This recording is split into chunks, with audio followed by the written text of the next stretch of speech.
Ce mercredi 2 août, c'est avec une peine immense que la famille de la dame au chapeau a annoncé le décès de cette dernière à l'âge de 90 ans.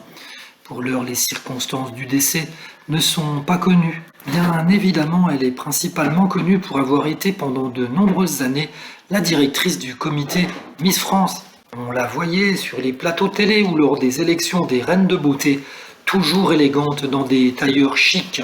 Mais le détail le plus emblématique de Geneviève restera toujours son chapeau. Si en 2007 elle a laissé sa place à Sylvie Tellier, Miss France 2002, elle n'a jamais vraiment lâché ce à quoi elle a consacré une grande partie de sa vie. Et une des raisons pour lesquelles elle ne voulait pas lâcher le morceau, eh bien, c'était pour son compagnon disparu, Louis. Elle avait 22 ans lorsqu'elle avait rencontré Louis Poirot. 26 ans les séparaient, mais ça les avait jamais empêchés de tomber amoureux et de vivre leur vie, sans passer par la case mariage.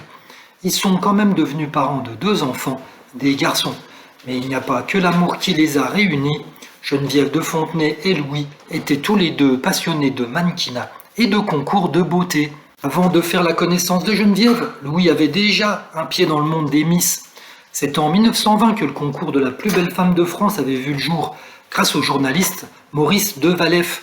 Et 26 ans plus tard, il en avait confié les rênes à Louis Poirot, qui avait transformé le concours de Miss France avant qu'il n'établisse, en 1954, main dans la main avec Geneviève, le comité Miss France. Et le temps du bonheur ne s'arrêtera que le 16 mars 1981 avec la mort de Louis Poirot.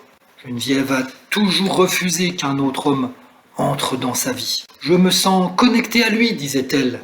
Un amour inoubliable.